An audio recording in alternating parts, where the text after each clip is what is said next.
What's going on, everyone? Thanks for tuning in to another episode of the Ducks Dish podcast. I'm your host, Max Torres. We are coming to you with another big episode of the Ducks Dish podcast. That is because we just wrapped up at Pac-12 Media Day down here in sunny Los Angeles, California. I am joined on this episode of the Ducks Dish podcast by my good friend and fellow Ducks Digest writer, Graham Metzker. Graham, it's been a minute since we had you on, man, but really excited to have you back. How you living? Been good, Max. Thanks for having me back on the show. It was a good day at Pac-12 Football Media Day, and I think we can both feel. Hopefully, viewers can feel that football season's right around the corner. So yeah, it's time to get back to it. Yeah, man, it is. We're right there. We are right there. I said it on the last show. I feel like it's like we can taste it. Football is definitely in the air without a doubt. One of the coolest things, before we get into too much, quick disclaimer for those watching us live on YouTube at Oregon Football Max Torres. You guys can always find the podcast first over there, and then later on your podcasting platform of choice. There is somebody doing some lovely yard work right outside my window. So I'm going to try to mute myself when I'm not talking so that we can minimize that. Or maybe he'll finish up his duties and then we'll be able to get on with the show without too much of a disturbance. But appreciate you guys hanging in there with me as that might be a little bit loud and a little bit annoying. But we just wanted to, we just got back from Pac-12 Media Day literally like an hour ago. We just wanted to hop on here and get you guys our thoughts and the latest from everything at Pac-12 Media Day. So with all that being said, let's just talk about the day, Graham. I think it was at the Novo in downtown Los Angeles, which was really cool little venue. We were like packed in like next to all these other reporters, and the coaches were up on stage, and then when we were kind of navigating to get lunch and everything. It's like you're just like walking by, other Pac-12 coaches and players, you're rubbing shoulders with them and everything. But I thought it was a really fun time. Just what are some of your early thoughts here? And then we'll obviously get into Oregon. Yeah, it was surreal. We were walking in right behind Caleb Williams, going up the escalator, and on the way down is Herm Edwards, Chip Kelly, UCLA and ASU players right next to them. So it was really, really cool. There's only one day in the year where you're going to have all of these competitors, these coaches and players that don't like each other all in the same building, as well as all the journalists that are tasked with covering them. So it was definitely unique, and it was a really cool experience. Yeah, I remember when we were just arriving, we were going in the door and trying to kind of figure out if we were headed in the right direction, because this is a different place from where it was last year. So didn't have that experience to draw on in terms of just navigating. But we were trying to go in the door, and I was kind of wondering, I was going to ask these people that were at the door if we are going to the right place, and the people that were working the venue. And then I saw Caleb Williams, and I was like, yo, Caleb, like, we in the right spot, man? Like, where are we supposed to go? Like, show us the direction we're supposed to go. But that was definitely really cool, just being that close to a lot of people. I mean, it's definitely kind of normal to a degree now. I guess humble brag, just because, we get to be around the Oregon players as reporters, which is an awesome privilege. But to your point, just about, other players that we don't get to see very often, I thought that was really cool. And they're all swagged out in their various outfits. But that was a really fun time, man. And I'm glad you got to experience it with me. And then I also had Nick Batty, one of our other writers. He was out there as well. We also have some coverage of the day on ducksdigest.com. Hearing from Coach Lanning, from George Klyavkov, the Pac-12 Conference Commissioner, about some of the future implications and what the future of the Pac-12 looks like amidst all this craziness. So we got plenty of content over there, as well as some expected visitors for Oregon on campus this weekend coming out of the dead period. So definitely want to make sure that you guys head on over to ducksdigest.com to get all your written content over there. But we're here on the podcast to break down our top takeaways from Pac-12 Media Day, obviously the Oregon perspective in all of this. I think the first one I want to get into is a small injury update that we got from Dan Lanning. It wasn't anything too crazy, but he was asked about Justin Flo, Brandon Dorless, and Popo Amavai, just kind of about where they're at and how they're doing, seeing that those guys missed spring practice. And this is what he said. Quote, I don't want to spend a lot of time talking about injuries. I will say all those guys are doing really well this summer. We definitely think they're going to be a big part of what we're doing this season. So definitely nice to hear that they're coming along well. Nothing super definitive one way or another from Lanning in that quote, but I think that Popo and Doris missed pretty much the entirety of spring practice from what I was able to tell, and then Justin Flo also missed a lot of spring practice, but he was probably the most mobile of the trio in terms of just what they were doing at practice. He was limited. Tosh Lapoy said that he had to kind of dial things back. And then Flo was really flying around with some 11 on 11 right before the spring game, which made some people think he was going to be able to go in the spring game. But I think that they made the right call there in holding him out, especially when you're open up against an opponent like Georgia. Yeah, I totally agree.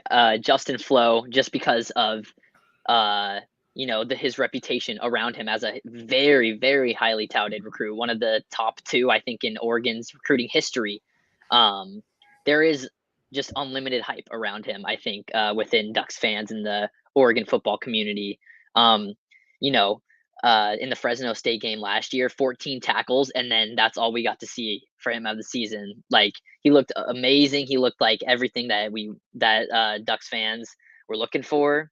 And so it certainly makes sense that people are checking for his name the most. But Popo and Brandon Dorless, I mean, those guys are anchors on the defensive side of the ball, and it's hard to imagine Oregon having any success, not just against Georgia, but just in general, without those two guys consistently being there.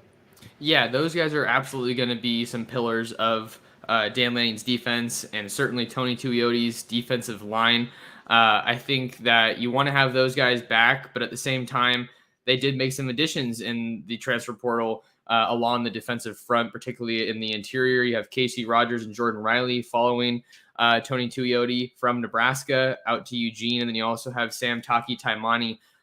So I think that just going off of what we've kind of heard, I would think that those guys will probably all be good to go by the time the season opener comes around against Georgia, but just obviously want to put it out there that that's not the official word right now. So I guess we are speculating a little bit, but I mean, they did miss, quite a bit of time, and it's been, let's see, we got April.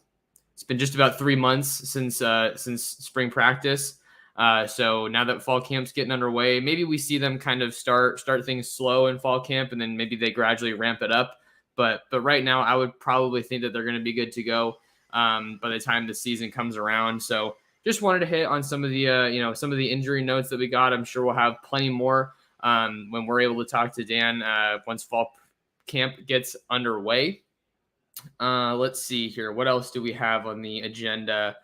Dan Lanning was also asked about a couple recent additions to the 2022 roster via the transfer portal. We all kind of already knew that the guys that were coming out of the high school level, right, Graham? But there were a couple of offensive weapons that were added from the portal, specifically Caleb Chapman, the wide receiver from A&M, and then Marquise Irving, the running back out of Minnesota that was added to Carlos Laughlin's stable of running backs. So Lanning was asked about them and kind of what he thinks about them and what value they could kind of bring to the team this year. And this is what he had to say. It's good to be able to lean on guys that have firsthand experience in games. We have 54 newcomers to our roster this year.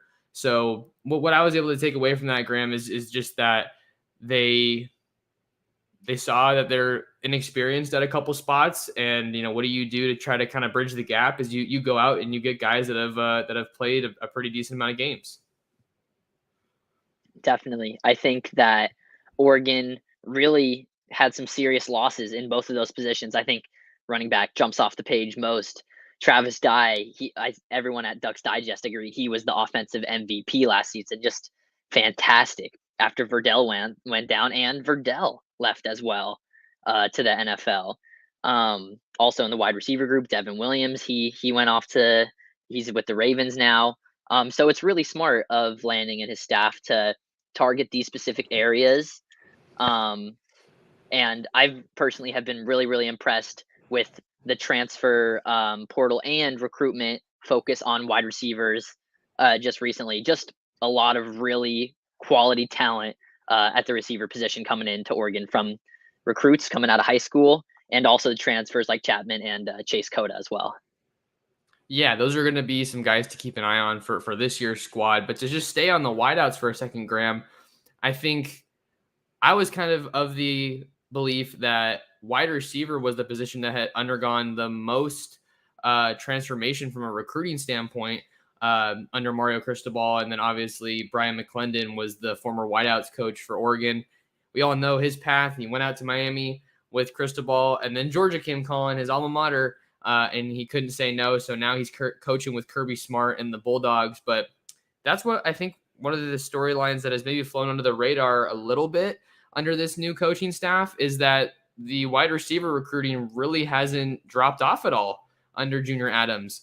And I feel like he was a little bit more like an under the radar hire just because not too many people knew all that much about him. Knew that he came over from the Washington Huskies, obviously Oregon's hated rival, and he had worked with Cooper Kupp, Kendrick Bourne, former Niner, by the way. You guys know I'm a Niner fan. No longer on the Niners, unfortunately, but I did really like watching him when he was with the Niners. So Junior Adams definitely has some guys to his resume, and that's only going to continue to grow. And then now he gets to Oregon. He had some solid additions at Washington, no doubt, but now he has Oregon behind him. And man, he has just gotten so many top tier recruits to hop in the fold. Looking at Jurion Dickey, Ashton Kozar, Kyler Casper, like he hasn't even coached in a game yet at Oregon. And you could say that about multiple guys on this staff. They're already recruiting dudes at Oregon and they haven't coached a game yet. And I mean, I know Jurion's getting asked about here in the comments, but he's just starting to get a lot of offers now from these big SEC schools ever since he got that fifth star to his name. Yeah, Max, I think you bring up a really good point there. I almost feel like there's like a notification on these SEC coaches' phones. Oh, he's 5-star. All right, let's put in our offer now. As far as it goes with Dickey. But circling back to your point about how Oregon's recruiting and wide receivers never dropped off, I think that if Oregon didn't enter with a new staff and adding Junior Adams, especially, I'm not sure that the wide receiver recruiting would still be as good. I mean, just last season, there was definitely some drama with the wide receivers. And it's not hard to imagine in Mario Cristobal's system, he had a few different offensive coordinators, but it was a run heavy. Mario Cristobal was focused on the trenches on both sides of the ball. This is why we saw Micah Pittman transfer out, a highly touted wide receiver recruit when he joined Oregon. So I agree with you that the wide receiver talent being recruited to Oregon hasn't dropped off. And I think it's really, really good that Junior Adams and Lanning came in when they did, because I'm not sure that would still be the case if Cristobal was coach. Yeah, and another thing that you have to sell, I figure you have to sell these young wide receiver recruits on is that the offense is going to be different, that they're going to be throwing the ball around at a much higher clip. Not to go on a massive recruiting tangent because we want to get back to Pac-12 Media Day, but you know how easy that is for me. We just talk about recruiting a little bit and then just keep going for days on it. But yeah, we have to give the Oregon recruiting staff and the Oregon staff their props so far on the recruiting trail. But I'm sure they'll be the first to tell you that just landing a guy doesn't mean a whole lot if he doesn't do anything for your team, for your program. But yeah, let's get back to some Pac-12 Media Day focuses. We were talking, that point originally came about just because Lenny was talking about Caleb Chapman, Marquise Irving as some of those newer additions via the transfer portal for Oregon. I feel like if I had to guess right now, we'll probably see much more of Bucky Irving than Caleb Chapman, just because I feel like he's a little bit more of a proven guy at the college level. Caleb Chapman, to his credit, was a pretty highly touted recruit coming out of the state of Texas. I believe he was a 4-star guy. But in his couple seasons at A&M, he was battling some injury. But I think what the staff probably likes about him is that he's another tall guy. They're definitely getting a lot of length in that room. And he's definitely got some speed behind him, speed to his game. So maybe they'll think that he can help them take the top off of a defense. But those were kind of some of the first takeaways that I wanted to dive into here, Graham. What kind of stood out to you, from getting to hear from Dan Lanning and there were a couple players there too. We could dive into that. I know we were going to talk about that. So just kind of wanted to kick it over to you. What's kind of on your mind from today? Yeah. Me and Nick, we went and spoke with Oregon's offensive lineman Alex Forsyth and outside linebacker DJ Johnson. And it was really great getting to hear from those guys. One topic that did come up a lot was NIL, which I wrote a story about that over on Ducks Digest. Go check it out. But there were a lot of questions asked about it, and I thought the answers were very interesting because both of those guys, I think, represent how Oregon is different in the NIL game. A lot of people do say that Oregon is very good at NIL, and I feel like the way that Johnson and Forsyth explained their projects really showed that. Forsyth talked about how they have financial literacy classes that Oregon student athletes go through. They knew exactly what they were talking about. Forsyth was saying, "Oh, we can't have guys going and blowing their money, getting ran down by the IRS." Little rare joke from Forsyth there. But I think that Johnson and Forsyth showed both sides of the NIL landscape at Oregon. Forsyth, he kept on talking about Hog Academy, which is a organization that was started by college offensive linemen, and it's all around the nation, giving back. In this case, the Hog Academy that Forsyth and the Oregon offensive linemen, their proceeds went to Food for Lane County. And then on the other side, you have DJ Johnson, and he is more maximizing his social media presence, getting involved with Division Street, which is they've released some pretty big projects for Oregon student athletes with like NFTs and some Air Maxes, some exclusive shoes. So that really stood out to me, Max, from getting to listen to Forsyth and Johnson. I think they were asked a little bit more questions about NIL than they usually get up in Eugene, but their answers were very insightful.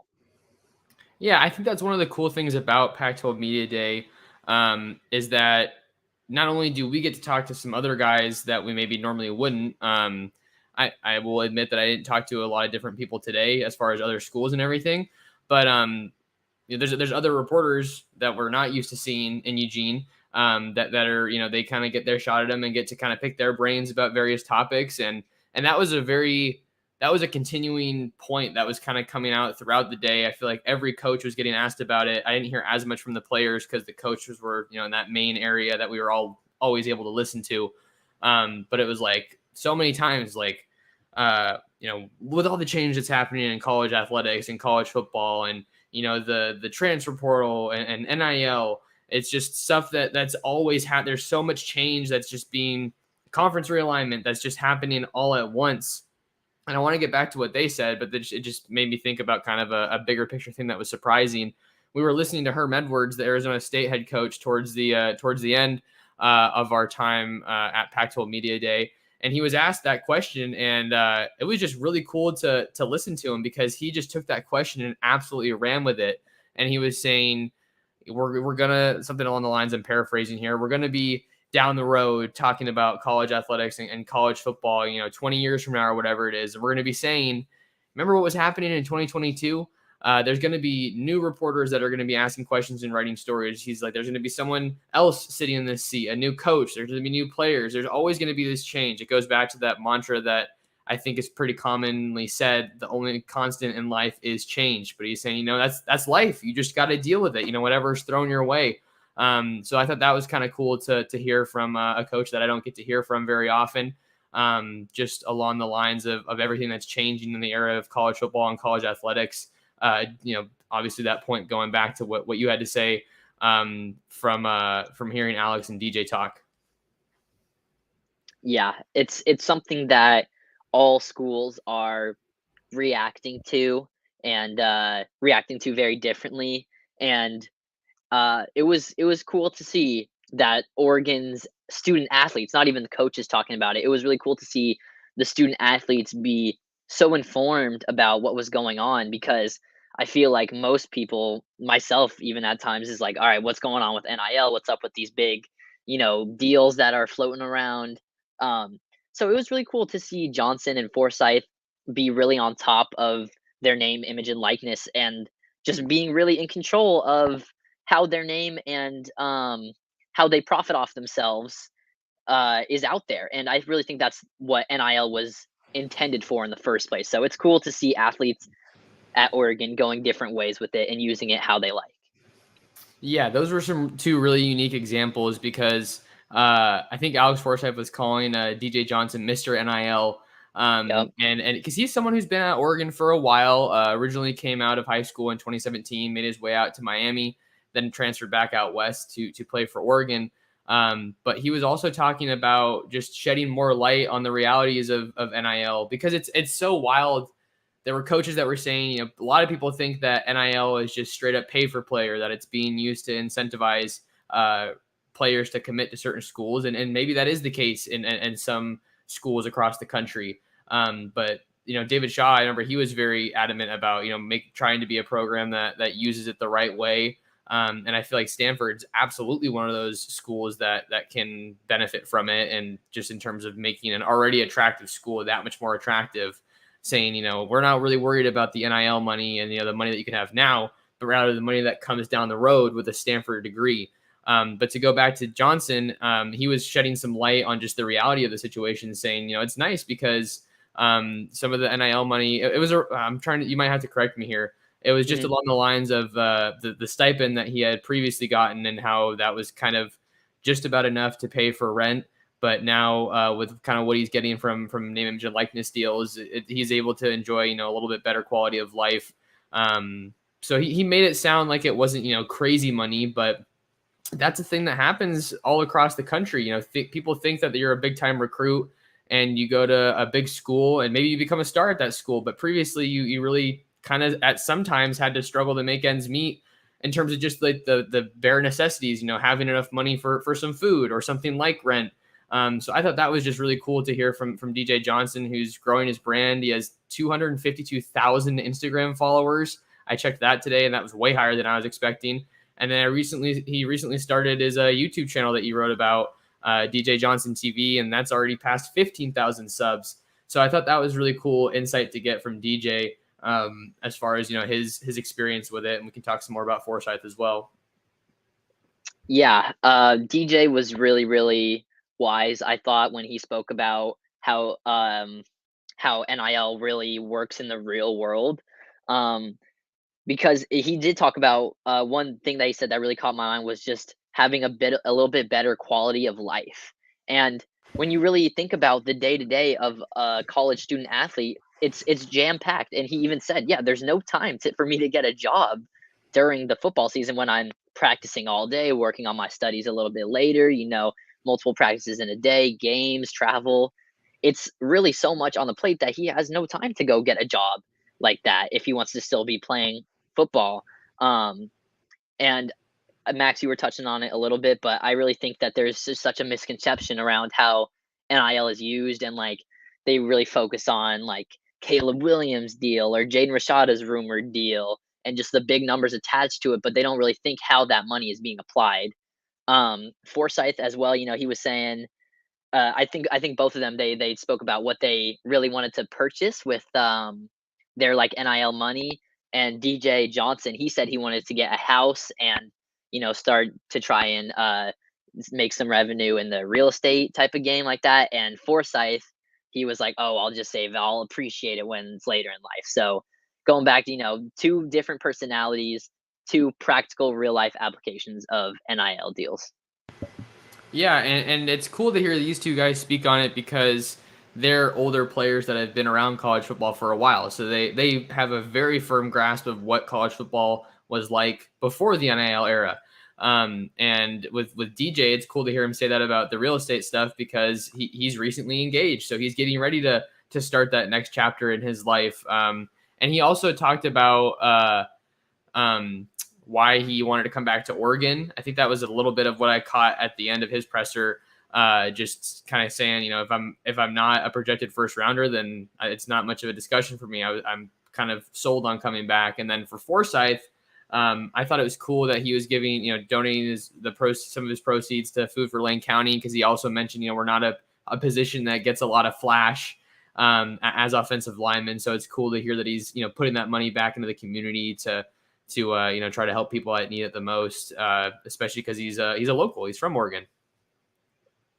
Definitely, yeah. Westland bound. Or he's from Westland.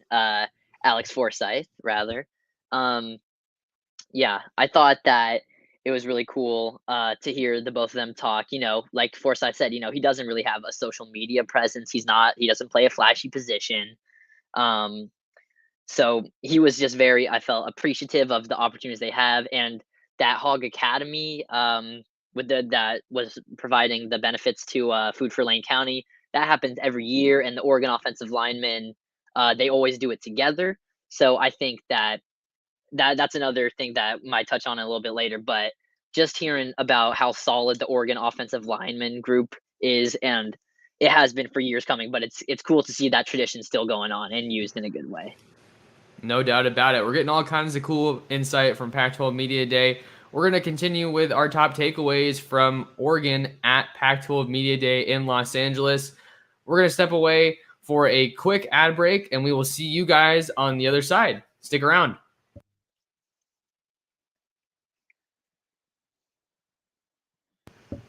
All right, welcome back to the Duck Stage podcast. I'm your host, Max Torres, talking with reporter Graham Metzker.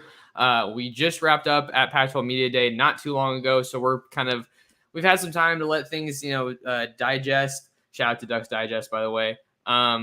Play on words, I guess. But yeah, let things digest and kind of sink in from what we were able to hear. So I think we're probably going to go around another 20 minutes or so, but we definitely wanted to get some stuff for you guys.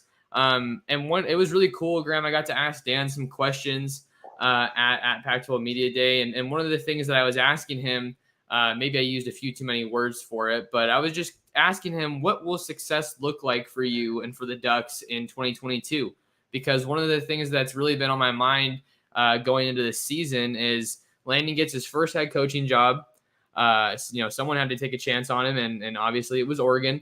But look at the time from an Oregon perspective. They're coming off, a couple Pac-12 titles in recent years, Rose Bowl championships, and a 10-win season last year that definitely ended with, something left to be desired. And then all this change in the college athletics, the world of college athletics. So I thought that was kind of the cool context to lay the question in. And this is what he had to say when I asked him, what will success look like in 2022? He said, I think time will tell. Ultimately, I would tell you again, we need to win every single game we're supposed to win, but our goal is to win every one of them. Again, I feel like we have the talent to be competitive in the games we're going to play in. Doesn't mean we have to play our best game every single week, but we want to improve. I want to see measured growth. Are we making the same mistakes in week 10 that we make in week 1? I'd say no. If we're able to grow as a team, continue to develop, have that same mindset, I think that approach will be really special for us. So I thought that was, cool to hear, because you want to hear the confidence about, I think we can go ahead and win every game. And that's the objective, because I know a lot of Oregon fans want that national championship, although obviously a big step you have to take before you can get back there is getting into the college football playoff. And we know how big the gap is between getting to the playoff and then winning the playoff game and then winning 2 playoff games to take home that national championship. But I just really liked this from Lanning.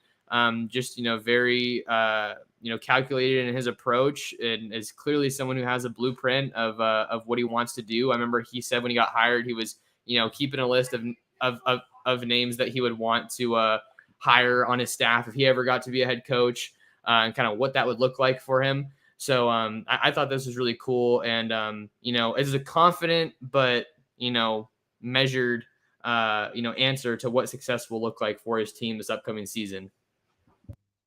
Yeah, and he talked about that growth in his opening statement as well. Um, Overall, I think I'm just really happy that Lanning is leading the charge for Oregon. Um, these are scary times, and the task ahead of Oregon to win a national championship is daunting. Like you said, it's a gauntlet that they've got to get through just to even make it back to the playoff, much less win 2 more games. But Lanning doesn't seem scared at all, and I mean he shouldn't, but it's really good to have confidence from the top, and hopefully it'll follow all the way down. Lanning, he hasn't been shy in talking about he's really excited for that opening match against Georgia. Um, he knows that team better than any other coach in the nation, right? Um, Besides, obviously, the coach is still at Georgia. Um, and yeah, so I think that the Oregon players will certainly be rocking with that confidence. I know that when DJ and Alex were asked about how they feel about the Georgia game, they said, "Oh, we're just taking it. We're just focused on our practice right now. We're taking it one practice, one rep at a time." So it seems that Lanning has his ideology already instilled in the Ducks players. Yeah, and that seems like it's very reminiscent of what we heard from the Ducks last year when they were getting ready to play Ohio State. Very laser focused on one day at a time, one rep at a time. So that feels like it's pretty similar to what we've heard previously. And the Ducks are definitely mature as a team because they've been there before. They've been in these big games before. It's not like Georgia's their first matchup against a premier team in college football. Um, and that was to echo your point about the familiarity there with Georgia and Lanning. He was also saying he would say, I'm sorry, I was just looking at a comment and I got distracted. Sometimes that does it that makes me wander for a second. But he was saying, just because I have that familiarity with Georgia, but they also know me very well. So it was kind of interesting to hear him say, I'm human too. There's this goes both ways. A lot of people just want to talk about how I'm familiar with them, but they definitely, know some of my tendencies. We've obviously heard about, the disguise pressure aspect of things and how that's going to factor into this defense with Tosh Lapoy and Matt Powledge, obviously having some pretty athletic defensive backs at his disposal, coaching the safeties. So I thought that was cool to hear. Just as the anticipation continues to build for this game, it feels like it's it's literally the closest that it's ever been. But at the same time, when you're hearing this from Lanning about just focusing on the task at hand as well as the players, it may be isn't as close as we thought, I guess, even though it's only a month away. Yeah, I really like that point that you brought up, and Lanning brought up himself, that the other, they know him as well on the Georgia side. They know his defense pretty well. Uh, Especially, I would imagine, Stetson Bennett. He went through how many practices with Lanning going against him in practice. So I'm sure he's got a good eye for those sneaky pressures that Lanning likes to send, like you were talking about. But there's definitely some talent on Oregon's defense that I think Georgia may not recognize. And we talked about it earlier. He always comes to the top of the list, but Justin Flo, we got to talk about him if he is there. I mean, that's not a guy that you see on most of Oregon's game tape if you're studying. So, and just his talent. I mean, I already talked about the Fresno State game that he played the season opener last year, but it was just he just flies off the field every time. He just flies off the screen. He's so identifiable, and so yeah, they do know Lanning, but I don't think they fully know the Oregon defense and their talent.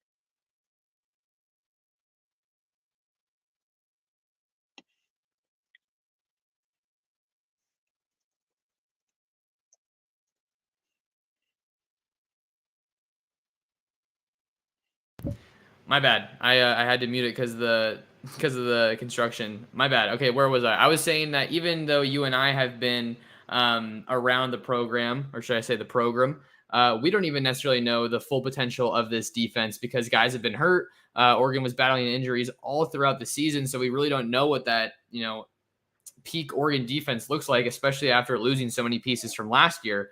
So I'm excited to see what all these guys can look like healthy and going full steam ahead. Here's what I was thinking, Graham. How about we talk a little bit about realignment because Dan was asked about realignment and the changes with college football, and then we also got to hear from George Klyavkov, and then we hit some comments, and then we wrap it up. Sound cool? Sounds like a plan. All right, cool. So one of the questions that Dan got asked was, how many conversations or how have you addressed the conference realignment stuff with USC and UCLA leaving? How often does that come up on the recruiting trail? Is that difficult to navigate? Kind of like a three-part question there, but Lanning said, yeah, I think it's certainly a conversation. Like I said, I trust our leadership to be positioned for success. Oregon has always been a premier team in college football. I think will continue to be. Our fans are extremely passionate. Being a top 10 team when it comes to views in homes this last year, the ability to compete for championships year in and year out with coaching changes and different things, that's still allowed Oregon to be at the forefront of competition. That will continue to be the case with our support outside of just the university, but also within the university. So I think that goes to, back to the point that, Gary was saying here about how he loves how confident Lanning was. And it was funny because now that I think about it, there were, a number of coaches that were talking up their schools quite a bit amid all this conference realignment stuff and just trying to hammer home the value that they could present. But I'm in full agreement with what Lanning says here. Regardless of where Oregon plays, what conference or what location, people are going to want to tune in and watch them because they are a national brand. And even though I don't think I would consider them a blue blood, primarily because they haven't won a national championship.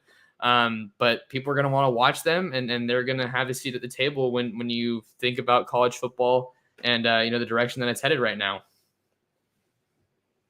Yeah, one thing that Lanning said that hit home for me is that Oregon always goes and finds the competition. This year, the toughest game on Oregon's schedule is not a Pac-12 opponent, and it wasn't last year. I think that the Ducks have always done really well in scheduling tough competition from all the way across the country. Even thinking back to like 2019, Oregon playing against Auburn as their season opener with Bo Nix. Oregon will always be a team that other top teams want to play, even if just for a season opener or just a random game in the season. So Lanning was aware of that, and I really felt like Lanning's praise for Oregon hit a little bit different than some of the other coaches.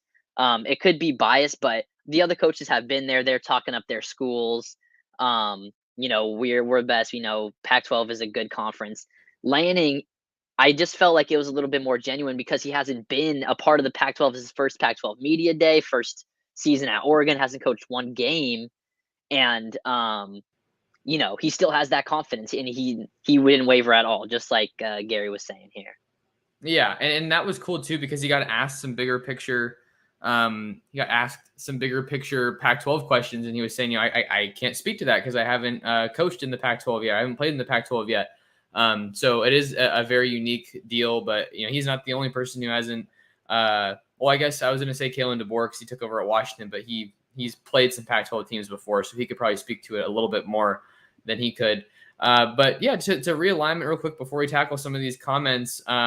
It was really cool to finally hear George Kliavkov talk about this. It was interesting because that dude, I don't know if you thought this at all, but like that was when we got there. He was like, it didn't look like he had any notes. Like he looked like he had rehearsed the living heck out of that speech, for lack of a better word. And then they had, some Q&A between the reporters and a couple of the other Pac-12 representatives.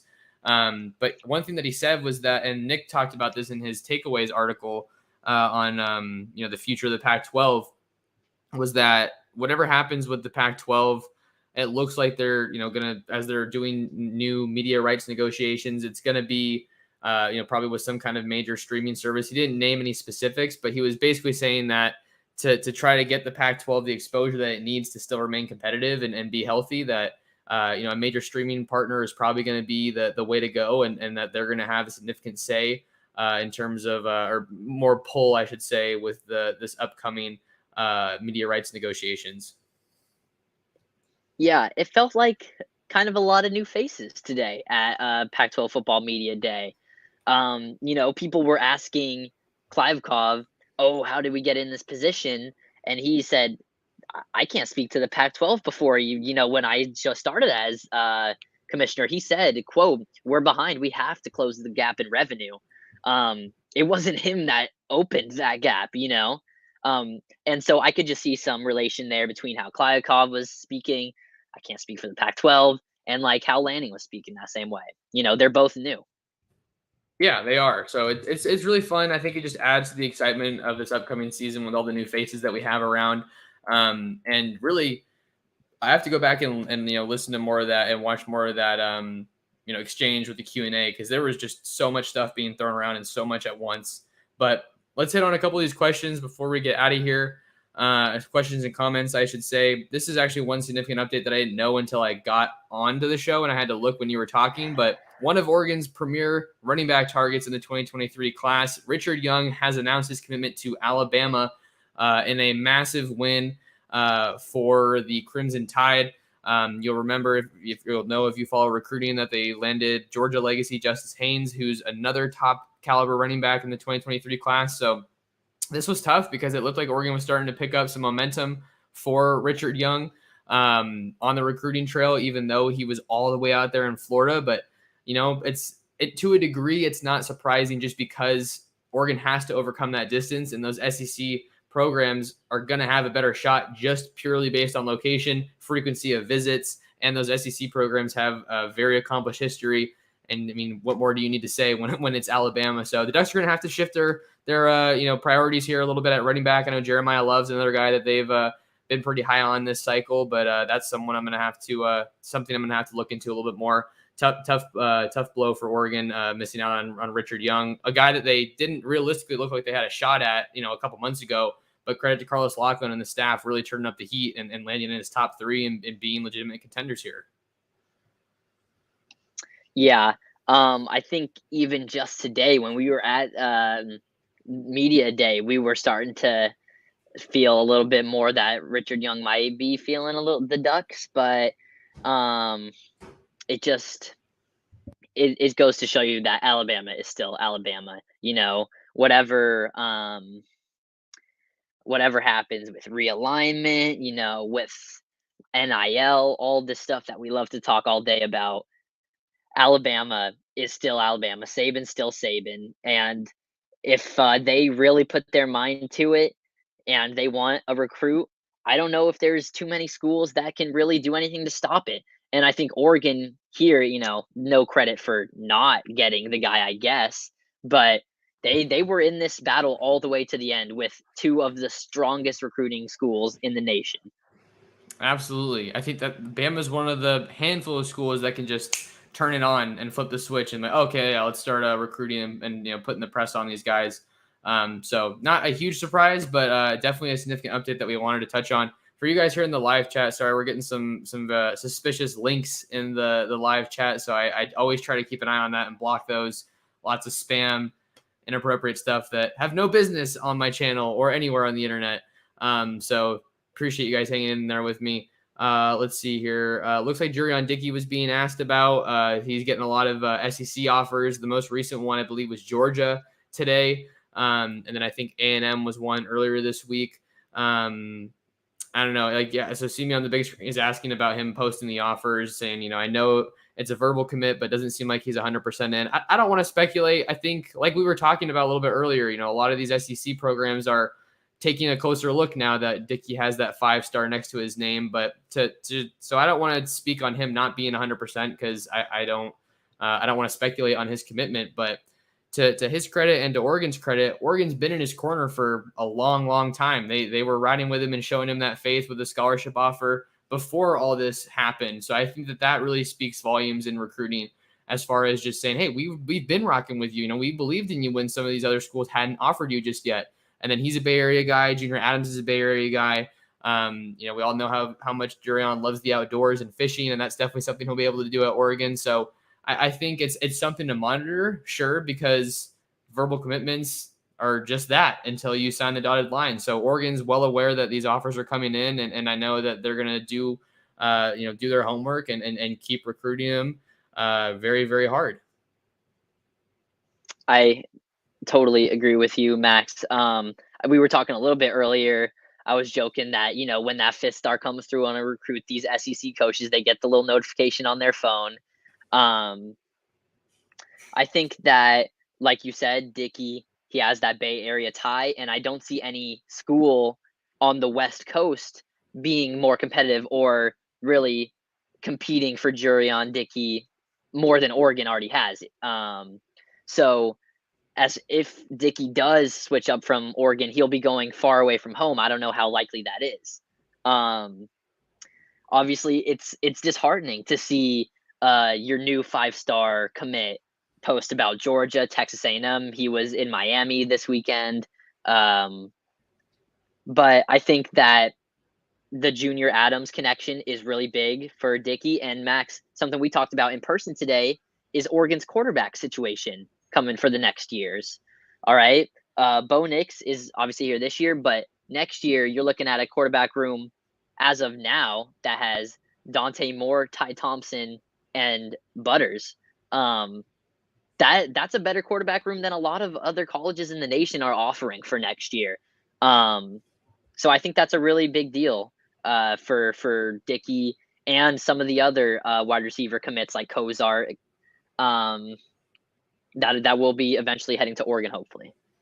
Yeah, so I think that's something. Another thing that Oregon has to its credit already is that they have the number 2 quarterback in the country, according to 247, already in the fold. And on these big schools, Georgia, A&M, don't have a quarterback right now. But Malachi Nelson just took a visit to Texas A&M, this weekend. So that's just, I wouldn't be surprised if other schools continue to recruit.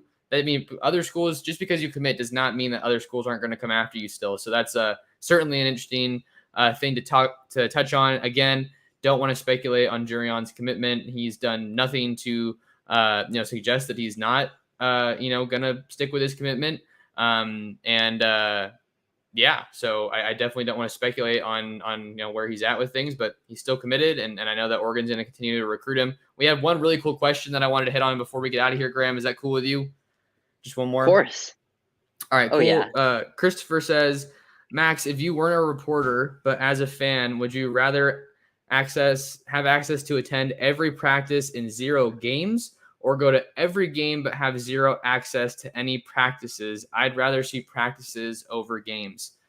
Yeah, I think I'd probably be more inclined to say practices, just because there's more of them than the games. So if you put that all together, you're getting more access over the games, and you can always just watch the games on TV. But as we all know, Autzon's a very special place, and that atmosphere is second to none, it feels like. But I would say that just especially after following the team for so long from a distance and then getting to cover them in person, that's probably what I would say is going with the practices, because you also get more you get the press conferences after that. You get to the vibe at the practices with the huge speakers they have on the field. All the players are super pumped, and they're goofy and just comfortable and having fun.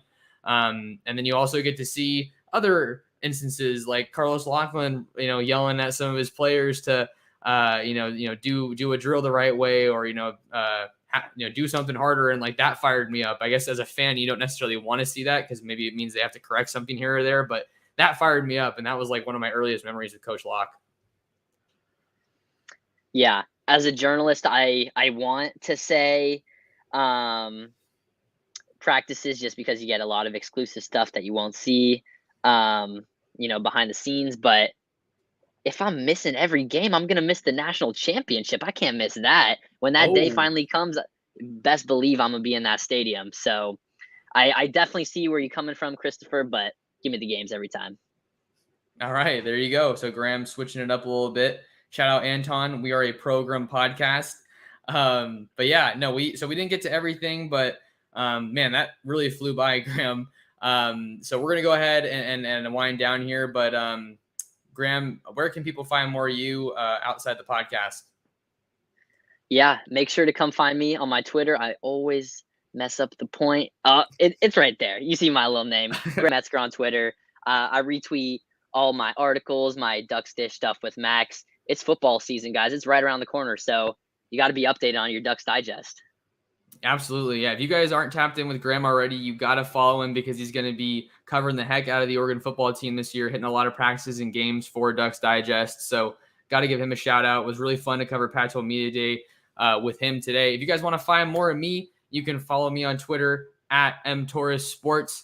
And you can also subscribe to my YouTube channel. I always do this at the end. Do me a quick favor. Take a second out of your day, smash that like button, smash the subscribe button, hit the notification bell so that you don't miss out on future live streams, and share the Ducks Dish podcast with all your family, friends, Duck fans, anybody. We're just really trying to grow the community here, and that's what we get to do when we're doing these live shows, so I really enjoy doing them. And then make sure you check out ducksdigest.com, as we are just about to ramp things up for football season. That'll do it for us. Thank you guys so much for tuning in and taking some time out of your day to talk some ball with us.